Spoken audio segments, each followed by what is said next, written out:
Emergency sirens.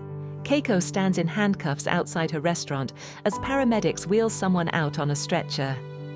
What if your greatest talent became your deadliest weapon? What if one mistake didn't just ruin your career, it nearly killed someone you loved? This is how a Michelin-starred chef went from culinary royalty to public enemy number one. Keiko is Japan's youngest female chef to earn 2 Michelin stars. She runs Kiku, Tokyo's most exclusive restaurant, 6-month waiting list. Celebrities fly in just to eat there. But success has become a prison, 18-hour days, no personal life, addicted to perfection. She hasn't seen her elderly father in months, ignoring his calls about his worsening health. Keiko's staff secretly fear her. She fires people for microscopic flaws. Her sous chef quits, warning, "You've forgotten why we cook. It's not for stars, it's for souls."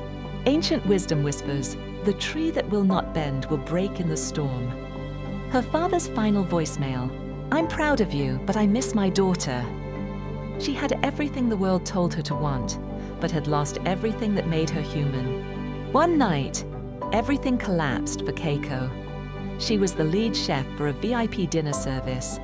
Food critics, investors, her estranged father, finally attending after months of absence. Keiko, exhausted and running on stimulants, makes a fatal error, confuses similar-looking ingredients. She serves a dish containing shellfish to a critic with a severe allergy. The critic collapses, goes into anaphylactic shock. The food critic turns out to be her father's oldest friend, someone who helped fund her first restaurant. Restaurant shuttered, licenses revoked, lawsuits filed.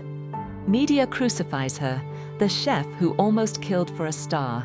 Staff abandons her, investors flee, Michelin strips her stars. Her father suffers a heart attack from the stress, dies alone while she's dealing with lawyers. Her restaurant's closed sign and her father's funeral, which she watches from afar as Keiko was too ashamed to attend in person. Keiko moves to rural village, works as a dishwasher in a tiny family diner, drinks alone every night, haunted by her father's voice. "I'm proud of you, but I miss my daughter." The diner owner, Mrs. Tanaka, treats her with kindness despite knowing her story. Ancient wisdom. True strength isn't avoiding failure, it's refusing to stay down. Keiko can barely handle basic prep work. Her hands shake. She's lost her confidence. A child customer innocently asks, "Why does the pretty lady look so sad?" Mrs. Tanaka shares her story. She lost her son in the war, nearly gave up, but cooking for others saved her soul. Key moment in Mrs. Tanaka's discussion with Keiko. "You cooked for fame. I cook for love. Which one feeds the spirit?" Keiko volunteers at a homeless shelter, serving simple meals. Watches a homeless man cry over a bowl of rice.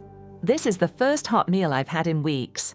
Realizes she'd forgotten food's true power, not to impress, but to heal. Ancient wisdom. The master serves others and thus commands. The tyrant commands others and thus serves no one. Keiko starts teaching cooking classes for struggling single mothers. Uses her technical skills to maximize nutrition on minimal budgets. Her reputation slowly rebuilds, not as a star chef, but as a healer. Students share their stories. She learns their struggles, mirror her own. Keiko decided to build something better. Keiko opens Kokoro, means heart in Japanese, a non-profit restaurant training program. Employs former inmates, homeless individuals, recovering addicts. Menu changes daily based on donated ingredients, creativity born from limitation. This time, the food critic she nearly killed becomes her biggest supporter after his own recovery journey. Keiko finally enjoys the ultimate success. Kokoro becomes a global model, featured in documentaries. Keiko speaks at conferences about redemption, failure, and authentic purpose. She never seeks Michelin stars again, measures success by lives changed. Keiko finally has the courage to visits her father's grave, leaving a simple bowl of rice, his favorite meal. Keiko learned what the ancient masters knew. True success is not built on the foundation of glory. It's built on the foundation of struggle and sacrifice. She sacrificed her ego, her fame, her pride. And in return, she found something richer than any star, a purpose worth living for. Success is built on the foundation of struggle and sacrifice. But the question remains, what are you willing to sacrifice to become who you're meant to be? If this story reminded you that your lowest moment might be your launching pad, share it with someone who needs to hear it. And if you're ready to rebuild your life on a foundation that truly matters, hit like and subscribe. Your comeback story is waiting to be written.